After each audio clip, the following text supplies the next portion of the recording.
Us here, so we will share, and then Shabaaz, we will be unmuting and muting you on our side, so you don't have to worry about that. Are you two okay to share? That is also a great idea, thanks Jess. I think we should probably get started. I'm going to move to my phone because my brain is fried, but welcome everyone. This is doing more for disability justice. This is our panel discussion. It's not 90 minutes, so you get half an hour back of your day, you're welcome, about disability justice and accessibility on the left, the fantastic work of disabled activists and organisers, and the context we're living in today and where we should be going from here and how we can get there. My name is Edi, my pronouns are they, them, and I'll be your chair. I'm a youth worker, campaigner and artist, and I'm also the disability officer for the IWGB Charity Workers branch. And the aim of the session today is to host a much needed conversation. It's really the beginning of this conversation in some senses in a TWT space, and we won't be able to cover everything, but hopefully it will be an opportunity to share some lessons, to share some stories, and give everyone something to take away. To those of you in the room, I'd like to remind you all that you can come and go as you need and settle as you need in the space. To those of you who are joining us in the distant future via the medium of recorded format, welcome from the past. If you want to participate, please comment on the YouTube, keep the channels of communication alive there. And if you're in the room, we will be having space for questions afterwards, so feel free to save them up, because there'll be plenty of time to do that. And we aren't too chaotically over-attended event today, which means hopefully we'll get a nice bit of time to hear from everybody in the space who wants to share. As I'm sure many people in the room will know, disabled people make up a huge proportion of the population, and we have a real wealth of different life experiences, needs and struggles. But this complexity is rarely considered by our non-disabled comrades. I think it's important to remind ourselves of the context in which we're having this conversation, the context in which the government has mismanaged the pandemic, which has led to an official death toll of over 200,000 people, including a disproportionate level of disabled people, with estimates from this summer saying up to 2 million people, myself included, will have long-term health implications from contracting COVID. We'll never know the true number of disabled people who have died as a result of failure by the Department of Work and Pensions, nor will we know the amount of disabled people who died due to austerity, which was the prolonged assault of the government on disabled people's rights and our dignity by many successive governments. But what we found is time and time again, progressive movements on the left do not think of us when they're crafting their vision for the world they want to build, nor do they think of us in many of the efforts they're taking to get there. So our panel is a small contribution, we hope, to beginning to change that. I'd like to welcome our panellists, who you'll be hearing from a lot more than me over the next hour. I'll start with Jess O Thomson, who's sat here in the middle. Do you want to give us a wave, Jess, for those who can see you in the room? Jess conducts legal research and journalism with a focus on trans and disabled human rights. They have campaigned extensively for the rights of trans and disabled people. They continue to develop their expertise in trans and disability human rights law. So welcome, Jess. We're also joined by Sam, I'll just lean back because I realise I'm in your way. This is Sam. Sam is a disability rights activist and leftist activist, as well as musician and artist, who creates content about disability on a daily basis. He's been advocating for the rights of disabled folks for over 5 years and loves being part of a community working to make a change for disabled people. In the middle, on the end of this table, but in the middle of the room, if that makes sense. Give us a wave, that's Micha Frazer-Carroll. Micha is a London-based writer and editor who centres her work around the theme of liberation. She has an upcoming book on the politics of mental health coming out next year called Mad World, which she'll hopefully tell us a little bit about. And then joining us via the power of the internet is Shabaaz Mohammed. Do you want to give us a wave, Shabaaz? Welcome, Shabaaz. Shabaaz is a British Asian disabled person, activist and artist. He represents Manchester Disabled People Against Cuts on the Greater Manchester Mayor Andy Burnham's, that's a mouthful, Disabled People's Panel. And it's his belief that we can help transform society and get real justice for disabled people. So that's the introductions of the panel. We also are joined by Rob on the tech over there, thank you Rob, Simon who's recording, thank you Simon, and Tina who's doing our BSL, thank you Tina. But let's now get into the thick of it. We have some questions that we have been thinking about to share with you some responses to, and then there'll be a chance for you all to, or maybe not you all, but many of you I hope to ask some questions. But I'm going to get stuck into it with a nice introduction question, I think, which is, what is your definition of disability justice and how does it relate to what do you do? Which of our panel would like to jump in on this first? Shabaaz, are you keen on what does disability justice mean to you? I did want to jump in first if somebody else wanted to, but what was the question again, sorry? How do you define disability justice? What does it mean to you? For me and people like me, it means having our basic needs met, and putting us on a level playing field with everybody else, and be that justice within the justice system, be that just not starving to death or being left out in the cold, and getting the healthcare we all need, and not being discriminated against.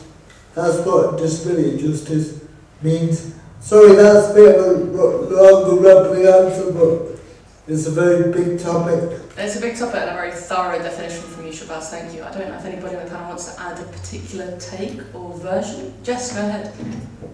So, I'd add to Shabaaz's definition, which is I think all of that is vital and important and probably what we're fighting for right now. But I want us to imagine disability justice as something more than that. I want us to imagine disability justice in a creative way, about completely reshaping our society in a way that accommodates everybody.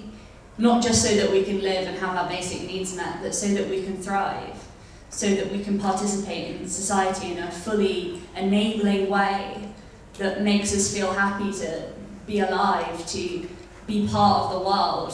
I think every single disabled person shouldn't just be allowed to live, which at the moment we're not, but every disabled person should be allowed to thrive. And I think that's what disability justice means to me. Can I just jump in there? Go ahead, Shabaaz. I just mean in the context, it just shows you how far we've fallen during the austerity years, that, getting the basic needs met is just an incremental step, because at the moment we don't even have that. So yeah, I'm all for doing creative things and obviously dealing with something in a creative way, but at the moment we're in a really, really bad spot where we haven't got even our basic needs met. That's what I'm saying. Yeah, I agree, but I just think it's really important that we don't settle for the bare minimum. We take everything we can get. Thank you both. I wonder, Sam, do you want to add to what it means to you as it relates to what you got? So yeah, I completely agree with all of that, obviously. I think another big thing as well is just being part of the conversation, and not just, so often when it comes to disability rights, we are asked along to great events like this, obviously, where we talk about disability. But there are so many other events in the political spectrum where, while it might not be about accessibility and ramps and all that kind of stuff, it's good to have a disabled perspective on that. So I think, as well as obviously there's excellent points already made, it's really important to keep disabled people being part of the conversation in a lot of different ways as well. Thank you, Sam. Micha, do you want to just add a little bit of your perspective before? I'm just building on what everyone said already, but I was thinking about what my definition was, and I think that disability justice is about the liberation of all people, regardless of their body-minds. And I use the phrase body-minds also to indicate that I think disability justice is about breaking down sort of boundaries, between mind and body, but also between disabled and non-disabled, trying to break down gatekeeping and hierarchy, and actually thinking about how all people benefit from disability justice, and I think it centres the most oppressed, but ultimately it benefits everyone. And to build on what Jess was saying, I feel like disability justice is more than just rights or accessibility. Agreeing with Shabaaz, I feel like these are the things that we centre in the world that we currently live in, but I think what differentiates disability justice from, say, disability rights is that kind of focus on completely transforming the world and transforming the conditions that we live under, rather than trying to assimilate people or just get people their accommodations and their reasonable adjustments. It's about completely transforming the way that we relate to one another, fostering communities of interdependence. Is a really big task in my mind. Huge task, but that's a really useful addition, thank you. The next, sort of going from there about what disability justice is, I think it's as I mentioned, it's important to think about where we are now and actually how we feel about where we are now. Shabaaz, I'm going to go to you first because you mentioned about us being in a bad place, and that's how sort of the phrase you used. How do you feel about where we are at the moment in terms of... We're completely fucked at the moment. How do you feel about that specifically also in relationship to the left and the progressive movements that should be relating to the position we're in? We're completely fucked in the sense that the media have done such a good job of demonising disabled people and making us out to be as if what we need is, you know, for society to do us a favour, not to fulfill our basic needs. I mean, you know, the media has done such a good job of demonising us as a class of people. And if that would have happened to any other class, it would have been called out, and it really hasn't. And I think it's largely to do with the varying nature of disability, because there's millions of disabilities, and it's easy to divide and conquer, especially when our class of people don't really have the power that the bankers and everybody else seems to have, and the people, politicians and all those kind of sexy people. Politicians being sexy people is not something I was expecting you to say, but I couldn't agree more. I guess what has anybody else on the panel encountered particular issues on the left in terms of being a disabled person and thinking about disabled people's issues and disability justice? I mean, we're all nodding, right? But I guess, have you got any examples that I think maybe exemplify for people who aren't as aware what actually it's like to be in this context? I don't know who wants to go first. If you want to go first. Somehow, despite my expectations being on the floor, I remain completely and utterly, continually disappointed by the left when it comes to disability justice. I think a recent example that this is one that just springs to mind. If we put aside all the stuff about accessibility and organising spaces, I'm sure we're going to be talking about, but there's just one example that really comes to the forefront of my mind recently is that Sir Keir Starmer, KC, stated that the Labour Party is the party of people in work. Now, not only does this demonise those who are unemployed, you know, who are seeking work, job seekers, a class who have been demonised repeatedly by our media and by our politicians, and by the Labour Party over the last couple of decades. But the thing that really hurt me is that it just completely excluded the massive importance of disabled people in the Labour Party, of disabled people on the left. Obviously, there are disabled people who are in work, but there are disabled people who cannot be in work, either temporarily or permanently. And those people deserve justice just as much as anybody else does. Those people are the people the Labour Party should be representing. But not only did Keir Starmer make this statement, I saw so little outcry by people I would consider comrades about this issue, because it just didn't occur to them. And it reminds me continually that, you know, I think this is linked to the accessibility issue. People on the left don't listen to or even get to hear disabled people's voices about these issues, often because we're not in the room because we can't be, because there are steps, because it's otherwise inaccessible to us in myriad ways. And I think it just very poignantly highlighted to me the way the entire rhetoric around left organising being centred around the workplace, being centred around unions, which are important, but excluding those people who can't be in work, can't be in workplaces, can't be organising in the way that the left traditionally organises, means that our rights are excluded, our justice is limited, and we aren't represented by a movement that should be just as much for us as for anybody else.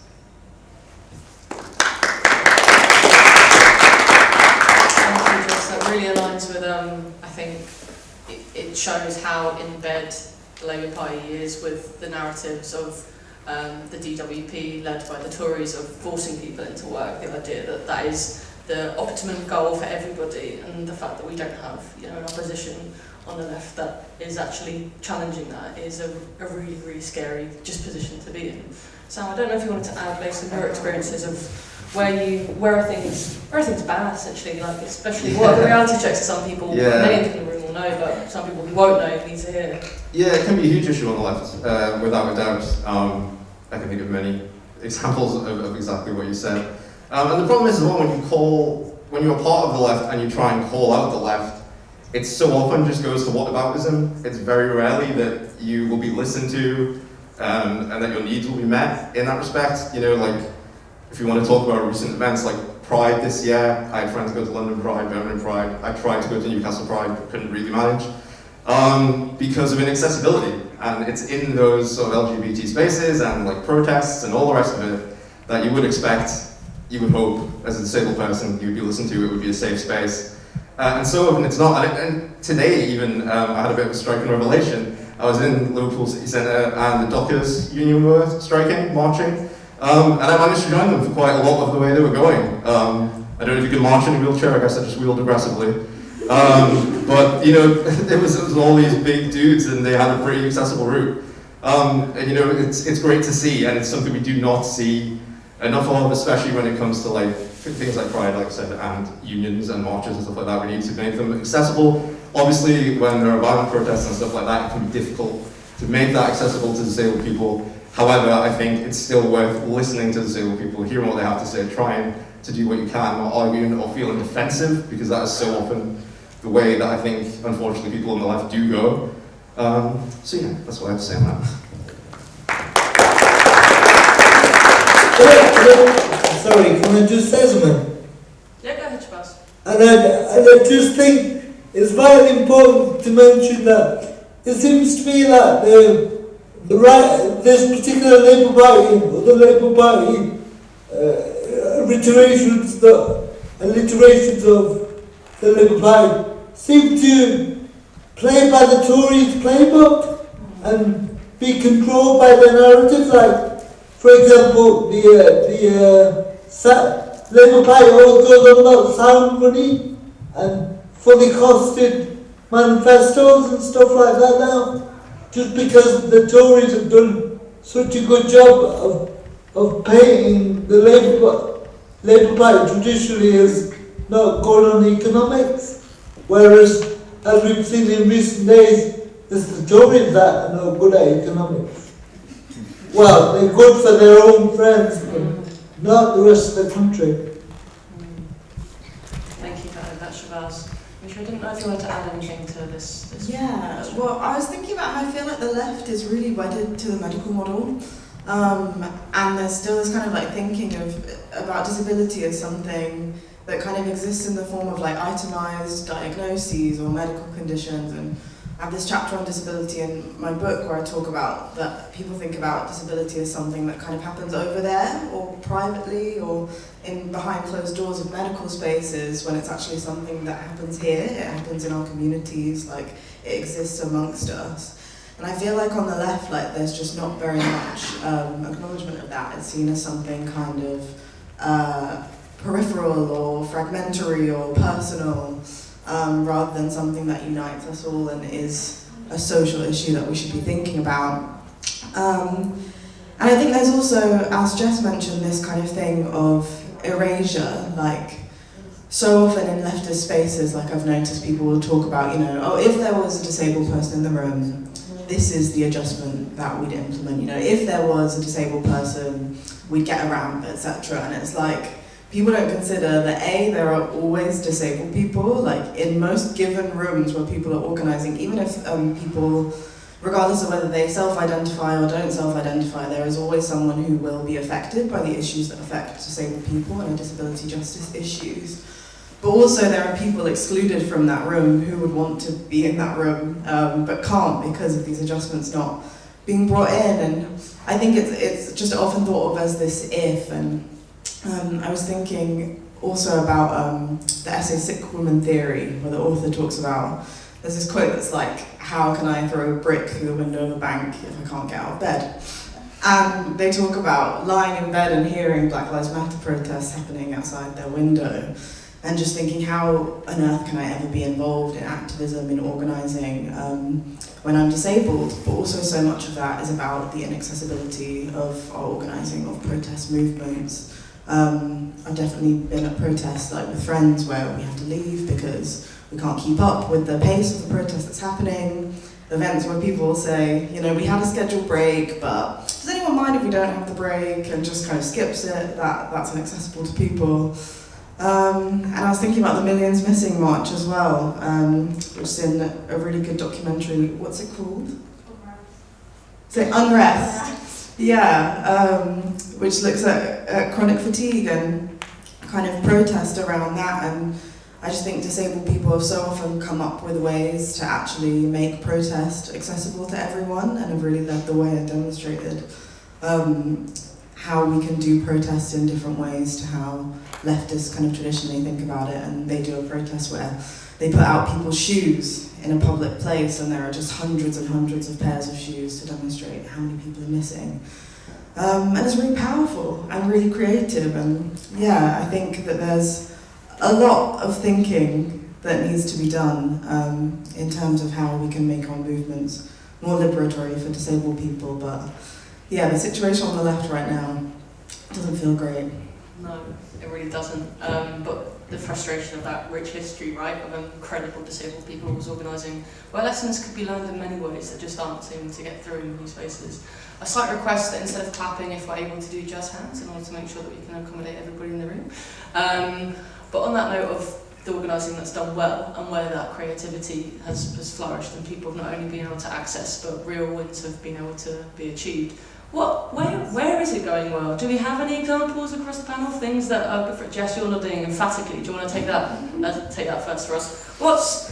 Where are you seeing it done well? So I do a lot of work with an organisation called Trans Safety Network, which is a radical, grassroots, trans harm reduction organisation. Specifically, we do hate research, we do opposition research at gender critical people, and work on how to respond to their activities to best protect trans people.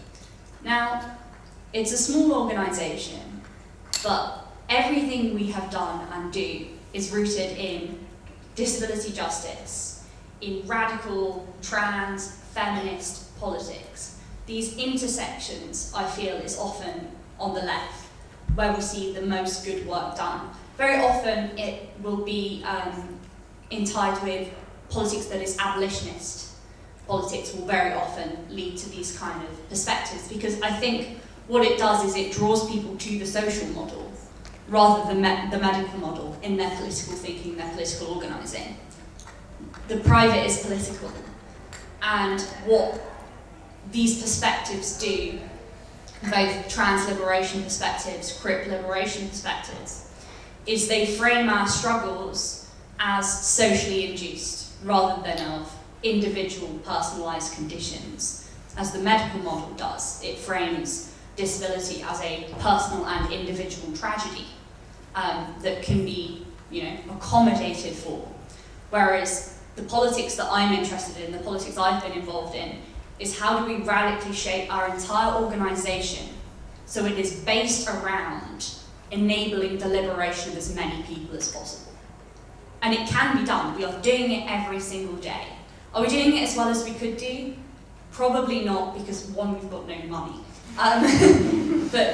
And two, we all fall for what I call disabled people take your own advice challenge, which is where we all advocate radical care for each other and are very bad at actually implementing our suggestions for ourselves. I'm sure many of the people in this room are familiar with that. So yeah, we could be doing better.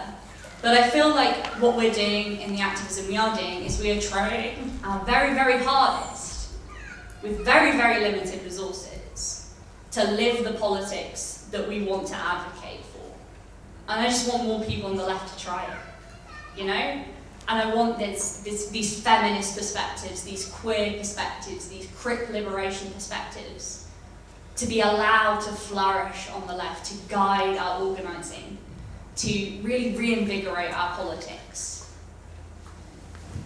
Thank you, Jess. Yeah, rerouting from just access and inclusion to real censoring of liberated politics. Micha, I know this is something that you've thought about a lot. I wondered if you wanted to add anything for us. Yeah, I feel like NSUN, the National Survivor User Network, which is a charity that centres psychiatric survivors and service users, they do a lot of the very simple stuff that other spaces don't think about. You know, they put things online, they make sure that things are BSL interpreted.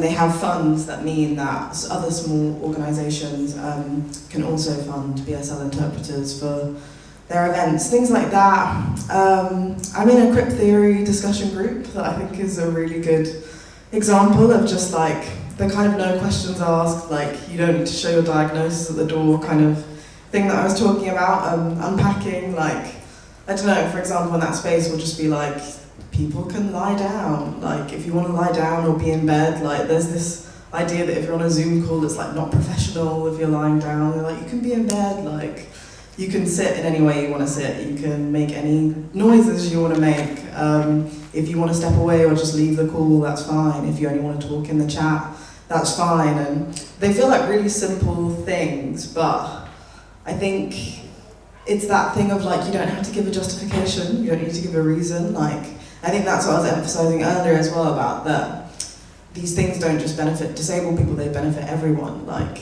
anyone might want to lie down for any reason in a session, like you shouldn't have to explain why.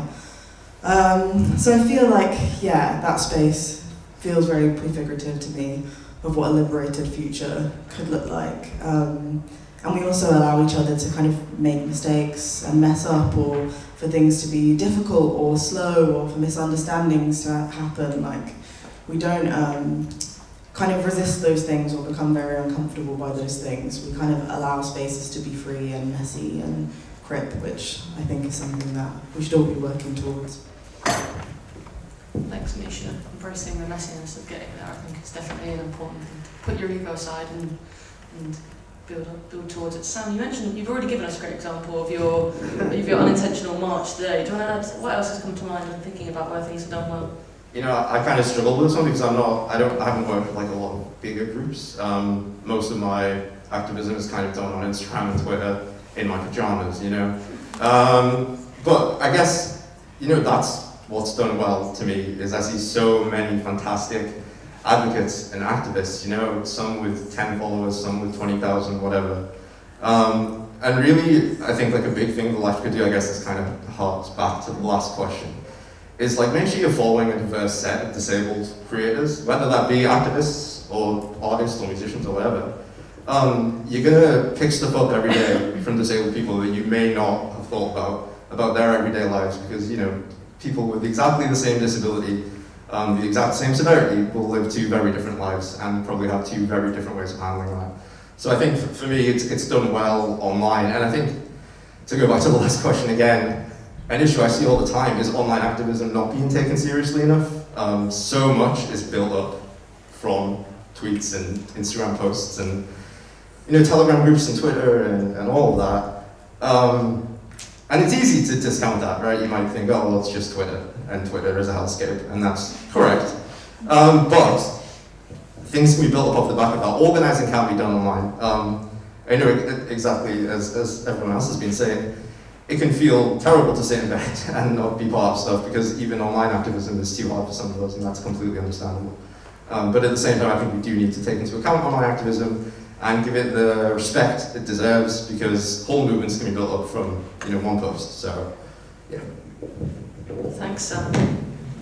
That's a really useful reminder, and something that's happening a huge amount, I think, especially in terms of activism around supporting disabled people in the pandemic. I think online has been a real resource for non-disabled people, but also for disabled people to continue to make efforts happen. Shabaaz, I know that you, as a member of Manchester DPAC, you've had a series of just incredible efforts and work over the years. What's gone well for you? We did an action for the Tory Party conference where we had a bus projecting, you know, videos from our activists, because at that time lots of disabled people couldn't go out, and so we just thought of a creative way of doing activism. So that took a lot of organising, but we pulled it off. But I just wanted to come back to what you guys were saying, and I just think this is really important that, you know, we don't have to reinvent the wheel. I mean, like, come up with new ideas, like, necessarily. I mean, we can do it if we want, but, you know, when people go, oh, we don't know what to do, and this, that, and the other. Well, we've got foundational documents that we can build upon, like, for example, the disability manifesto that the Labour Party did in 2019. We could build upon that, and we could do stuff like that. And we could build upon the rights of independent living. We could build upon the social burden of disability. I mean, like I mentioned before, the GM big disability survey that we did, and it gives us a real like snapshot of real lives and lived experiences, and some of it makes really sad reading, but I think it's essential for people to read it to get a real sense of what's really going on out there. Because when we're in rooms like this, we're in a cocoon in and of itself, and sometimes we as people can't see that, although we're activists, we can't see that far into the distance. So, you know, I think work like that is very useful, and the most important thing I would like to say is that people just need to listen. I mean, people say we need to fix stuff and this, that, and the other, but we don't know what to do, or people just need to listen to people like us, and we can give you the answers, and then you just have to action them. That's basically it. It's not really that complicated if there's a political will and the energy to do it for the people in power. Thanks, Shabaaz. Couldn't agree more. We've got a sea of jazz hands in the room agreeing with you as well. I'm wondering, that probably links quite nicely onto our next question about what we're hopeful for. Shabaaz, I'd like to go back to you first. How hopeful are you feeling about that, getting that political will and energy? Well, it's funny you say that, because one of the really sad things came out of the survey that we did was the real lack of hope that people feel out there, and that came through loud and clear. But I, in particular, despite what you're hearing from me, I'm a very hopeful person. And I just like to speak out. That's all I'm doing, and it's not just for me; it's for my whole community and for all of you. So yeah, I'm really hopeful, and without hope, there's no life. So we all have to have hope, and hope is the only way forward. Beautifully put. Thank you, Shabaaz. To the rest of the panel, what are you hopeful for in terms of this conversation? Go ahead, Jess. I'd really like to pick up on Sam's point about online stuff and talk about hope and lost hope and maybe renewed hope a little bit from the pandemic. So, pretty much just in the run-up to the pandemic, I was the disabled students officer at the University of Cambridge, the only full-time disabled students officer at a university in the country. So what my job was to full-time advocate for the needs of disabled students. So this involved, going on to all the big shiny committees and telling them that disabled students were being oppressed and they needed to do X, Y, and Z to stop that from happening, and that they had all of these legal duties they weren't following. And usually what I got was blank faces in response, or proposed plans for 5 years' time, that kind of thing. I remember one of the most important parts of my manifesto was that all lectures should be recorded as standard, because there are lots of disabled students who, for whatever reason, can't make it to lectures every single day. And they were losing access to a very significant part of their education. This included me, prior to becoming disabled students officer. I was massively impacted by the lack of lecture recordings as standard. And then this magical thing called COVID-19 happened. And suddenly, the thing I had been told repeatedly was impossible and logistically couldn't happen. And then when I finally managed to convince them with I was like, look, I've got the endorsement of all these disabled students who voted for me on the back of this manifesto, blah, blah, blah. They were like, fine, we'll roll it out in 24 months. It happened instantly. All the things I were told couldn't happen, happened instantly.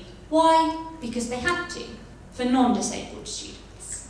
The moment it became an issue for non-disabled students, they started to care.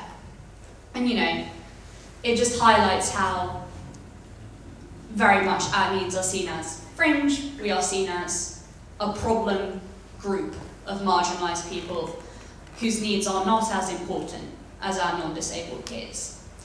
And I remember during the pandemic, even though I got long COVID, I have to use a wheelchair now, I have become far more disabled because of the events of the pandemic and the decisions of this government. I remember that when things went online, I actually felt, when everyone else was talking about how isolated they felt, I felt like for one of the first times, especially in left organising, I was way more included than I had been in the run-up to that, because suddenly, because it was necessary for everybody, online was done. And that meant that I could access things I never would have been able to access before. And it was amazing. And I remember feeling so hopeful that, wow, we've got this now, we've got to hold on to this, we can't let it go when things get better or normal or whatever. And I worry that we are starting to let it go, despite the fight of disabled people to the contrary. There should be no in-person event on the left that isn't hybrid, that people can't participate in both ways. I think it's vital that we hit not just record sessions so disabled people can hear them, but we have a way for disabled people who can't be there's voices to be heard in the room. I think that's so important. And I think on the left we have to keep demanding that. And if I ask all of you to go away and keep demanding that, please do. Because for so many people, and it's not even just a disability issue, for people who can't afford to travel to wherever the event's being held, for people who can't necessarily get off work for the day but might be able to watch a session in between two meetings on the download. It's such an important feature. And it made me so hopeful when it started to happen, albeit by accident, not by disabled people managing to convince people, that we should have rights. It happened by accident.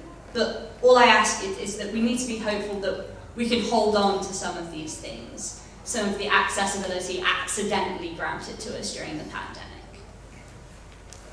Thanks a lot, Jess. That leads quite nicely into our next question, which I'd like to put to Micha and Sam, which is, what can our non-disabled comrades start doing today in order to sort of improve their practice and their approach and to get to where they want to be? Feel free to include what you're hoping for at the same time, but I think Jess has already given us a sound piece of advice, so I don't know.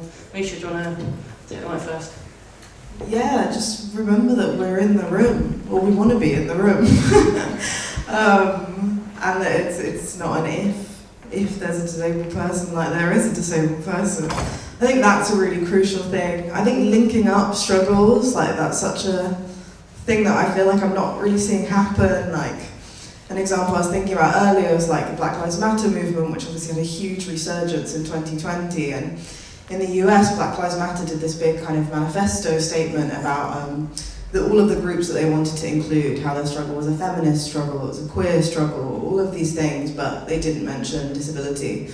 And the Harriet Tubman Collective, which is a group of black disabled people in the US, did a response where they basically said, like, a large proportion of people who die in police custody are disabled. And this is a thing that I've learned through my journalism and also in the book, is that I think it's around half of people who die in or following police custody having mental health crises, and that's a disability issue, and I think that people often don't think about that, or those stories kind of get edited out or overlooked when they're being reported on. But yeah, police brutality, for example, is a disability justice issue. When we talk about the prison system and the harms of that system, prisons are disabling, like all of these things I think you would think could so easily be linked up and seen as disability justice issues. But we're just, not quite there yet. So what was the question again? What can our non-disabled comrades do? What can they do? I think linking these things up. And as Shabaaz said, listening. Like, these aren't like hidden answers that need to be uncovered from like faraway places. Like, people have been saying these things, making these arguments, saying what they need, I think, for a really long time. So listening, and I think centering the voices of disabled people. Thanks a lot, Micha. Sam, would you like to add your hot piece of advice for the room?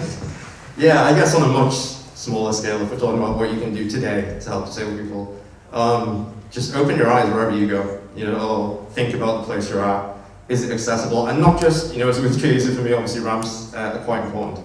But not just that, are the spaces you're in too loud? Is there a lot of sensory noise and stuff going on? Would people who struggle with that be able to be in that space, sense as well if there's a lot of smells? It's not just about ramps. So definitely think about that. And if you go somewhere and it isn't accessible, maybe don't pull aside the minimum wage worker who's on like a 15-hour shift to talk to them about it. Maybe sort of speak to management or somebody higher up. And try and talk to them and see if there's anything they can do. And if somebody in the refurb restaurant in an old building tells you, oh, we couldn't possibly have a ramp or a lift, the Roman Colosseum is accessible. There's a lift and a ramp there. So, if the New Fit restaurant, whatever, isn't accessible, please, tell them that and see what they say. And again, follow a diverse set of advocates, like I said earlier. And as Micha said, listen to us. If you're not disabled especially, you might want to push back and argue or get defensive when you think you're doing something progressive and somebody says to you, actually, could you perhaps do this to make it more accessible? Because we've been polite for a long time as disabled people, and I think we're getting a bit tired of it now.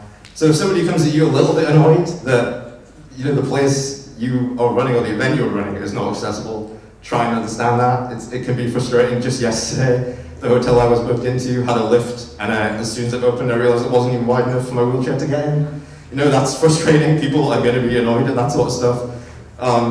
So just try and be mindful of that. And as we sort of spoke on a lot as well, if you are personally running an event or a protest, try and make it as accessible as you can. If you do not know how to do that, reach out to disabled people in the community. I'm sure there will be people willing to help, as well as just listen to them and let you know what you can do. Thanks a lot, Sam. Can I just add a very practical piece of advice? Go on, a little one. If you Google accessibility statement generator, what will happen is you will come up with the Disabled Students Campaign Cambridge website, and there will be a generator which will allow you to input a load of information about the venue where you are, having your event, organising your protests, etc. And two things will happen. One, you'll have an access statement, which is possibly the most important thing you can have, because then at the very least, disabled people know if they can be there or not, and if they can't, potentially what adjustments need to be made that would allow them to be there. The second thing it will do is it will immediately highlight to you all the ways that somewhere is inaccessible that you hadn't even thought about. And you probably don't even have the mental capacity to think about all the time. I, as a disabled person, use this generator because I can't remember every single possible adjustment that somebody might need. And the most important thing of this generator is you add a piece of contact information on the end, an email address, a Twitter, that someone can contact the person organising and communicate with you about how the event or the protest or whatever can be made accessible to them. It's just the smallest thing you could do, and it will change the way we organise on the left. Please, God, do it. I'm looking over at Amar, thinking we could probably put that on the TWT website somewhere so it's easy to find. Thanks for that very, very useful practical tip. We have just shy of 15 minutes for questions, so I'm just looking around the audience for questions. We've got a question at the front. We will get a mic to you somehow. Micha, would you be happy to run the mic round? Does it go that far? We'll find out. Hi, thank you so much. My name is Billy. I am actually autistic, ADHD, and I also have complex PTSD. And my role where I work is I'm the National Equity, Diversity and Inclusion Officer for the Northern Independence Party. And what I've seen a lot in our disabled and neurodivergent members is that they're being oppressed and discriminated against. I mean, it's not just myself, which I'll get onto in a minute, but so one of our members in neurodivergent NIP, Natalie, had basically been fired for having ADHD because she was late to work because of delayed sleep phase disorder, and they weren't accommodating her needs. And then also in the case of my needs being discriminated against, when I've been trying to move from social housing to privately rented with my mate, and then my mate told the estate agent at the viewing that I'm on housing benefit, and then when the application comes back they go, we've not chosen you because of landlord's preference. So my question is, obviously I know from kind of like my side a bit, but how do we get the message across to non-disabled and non-disabled and neurotypical people that we are being oppressed and that our needs need to be accommodated? Thanks for your question, Billy. We've got Emma running around with the mics, thank you. Yeah, that's what. Yeah, that's a great idea. Who from the panel would like to take this? You're being very polite. Sam, you stuck your hand up first. Go ahead. Yeah, so the question was, how do we get people to understand we are being oppressed, right? I mean, social media, obviously, is a great way. But if you want to look larger than that, I think one thing I say all the time is like, while we are all disability advocates, mental health advocates, and we do advocacy, there are millions of disabled people who can't do that for themselves. And like one thing we need more than anything else is for non-disabled people to not speak for us, but talk to us and try and relay that to people in power, especially if you yourself are somebody with privilege or power. So I guess that's kind of a bigger picture answer to that.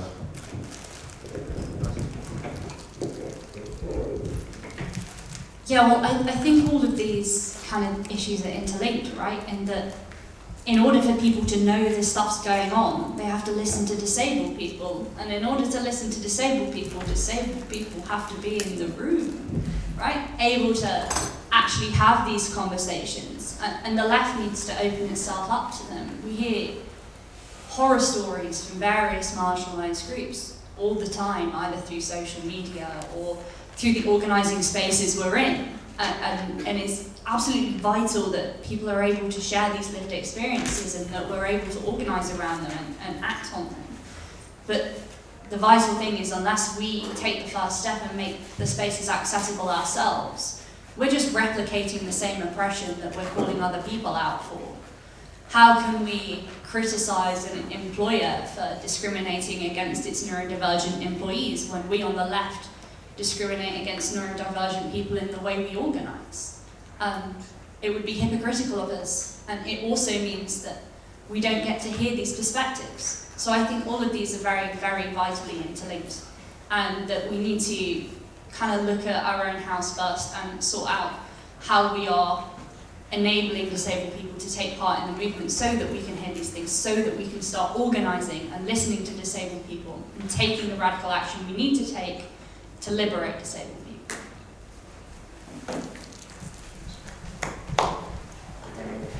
Would anybody like to add to that from the panel, or should we move on to one more question, at least one more? Do we have any more questions? Emma, can you, I'll let you, This is more like an offshoot off of Billy's question, which is, obviously this is how do we show people that we are oppressed, how do we, my question is, how do we actually make them listen? Because DWT has been amazing, the event, and very often in the events, people have asked a question, whether it's about, like, I was at a NATO's panel last night and somebody was saying, how can we, like, assimilate conversations around the climate crisis caused by war, but how that creates disabilities in people. I was at a feminist event and it was like, how can we make protests more accessible? There was also somebody talking about how, at another feminist event, how medical professionals are often agents of state violence, and a lot of disabled people will understand that experience. Working class, how do you find working class? Somebody asked, okay, well, what about disabled people? How do they fit into that, you know, class analysis?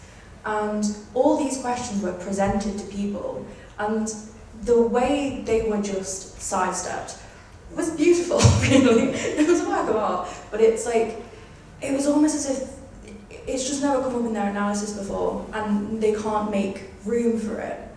And so there's that fear that, you know, as a community, we can organise ourselves, we can be empathetic, we can adapt, but it's like, how do we make them listen? How do we make them respond, particularly in the left? Because, I mean, at least the right are honest. You know, they're like, you know what, we don't care. It's kind of part of our ideology. We kind of perpetuate the whole, your role in capitalism is to be at the bottom. We've accepted that. Whereas the left is like, we want to be inclusive, but that makes it awkward for our, you know, narratives. So how do we make them listen? How do we collaborate on those narratives? If that makes any sense. Thank you. I would like to ask Shabaaz if he's up for answering this question on how do we actually make people listen, because I feel like you have a lot of experience. Is that the question? Yeah. How do we make people listen? Yeah. Well, I'm pretty good at that, really. I just shout till I get heard, really. But I don't. On the mass group, I would say, first of all, we need to repeal the crime and sentencing bill, because if we can't protest legally, how can we get ourselves heard? And how can we call ourselves a democracy? Because we're not a democracy if we can't protest legally. And we have to repeal our trade union laws, because they're some of the most oppressive laws in the world.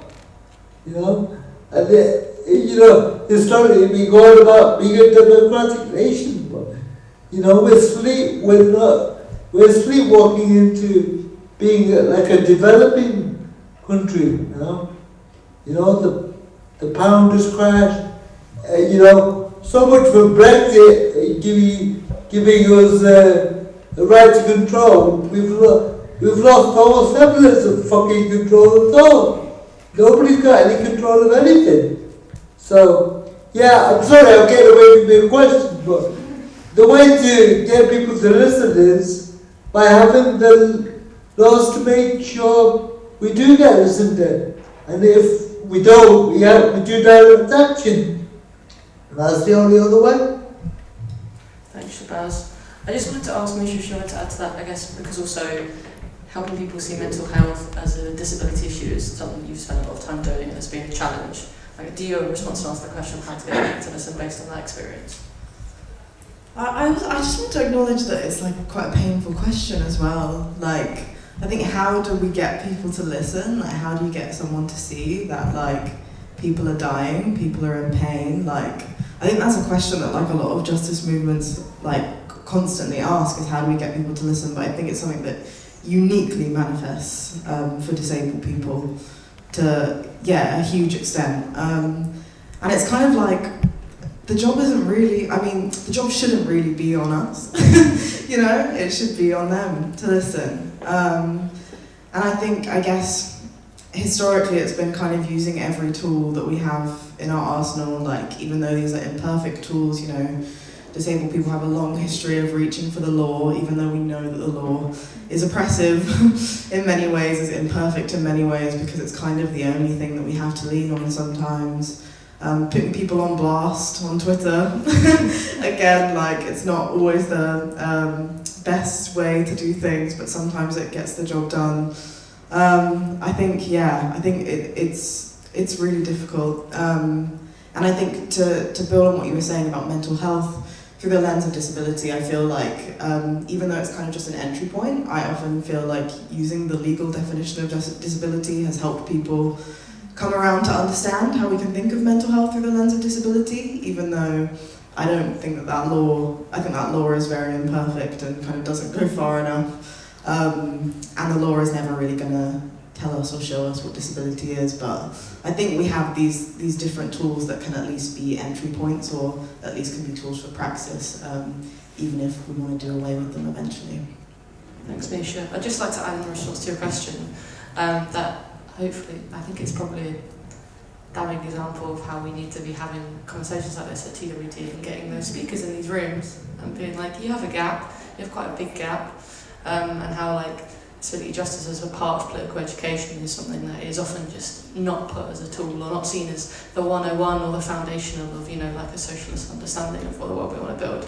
But we should be chipping away at that. I'm looking again at Anwar to be like, the vision for what we do next. I don't know if we have time for more questions. I don't know if we can. It's 5:29. No, okay. But we could, when we move out into the foyer, continue this conversation. Can I ask, can we, like, a lot of resources I've invested in my brain fog, so could you just kind of fund with? I'm going to do my 30-second closing spiel, which is that if we have more questions, we will probably all be out there, sat awkwardly, figuring out where we go next, and these conversations aren't just a panel. Can I just ask before you all bugger off? Yeah, go on. How are we going to harness this energy, and what's the next step for this space? Is there any or is there not? I mean, that's a great question. There should be. What I wanted to say was that there's a panel here, and Shabaaz, who we could probably zoom in on a phone if people wanted to chat to them afterwards, and an audience here, but we are also just a group of people. We can continue the conversation outside. We're recording this, people will be watching it in the future. This is weird, hi, who will be hopefully commenting, but we've hopefully demonstrated that there needs to be a lot more disability justice stuff happening in TWT and beyond. So I think we will find a way somehow to put things somewhere on the internet of starting that conversation, whether it's like a Zoom or like a WhatsApp, I don't know. But in the meantime, we'll be collecting resources that matter to the panel, / if anybody else wants to add them, feel free to probably just email TWT and we will add them to the program listing. Is probably a useful way of doing that. Yeah. No emails anywhere on the TWT website. Okay, that's a good. I didn't know that. Good. You can email me, which is hello@edi.xyz, hello@ed.xyz, and I will compile stuff and feed it to TWT and make sure it keeps going somewhere. And when we figure out what's happening next, or if you have an appetite for a particular direction we go in next, let's have a conversation about it and make it happen. But it's not the best way of organising it, but at least now people on the internet and in the room have my email address, and hopefully that will lead to something beautiful. I want to say thank you to Simon, who's been recording, to Rob, who's gone somewhere, who's doing our tech, to Tina, who's been doing our BSL, to Amar, who's been fantastically helping us make this happen, to our wonderful panel. We've got Shabaaz, we've got Misha, we've got Jess, we've got Sam, and yeah, let's figure out some next steps and make this into something even better than we've already had today. Thank you so much to Edi for chairing as well. Thank you.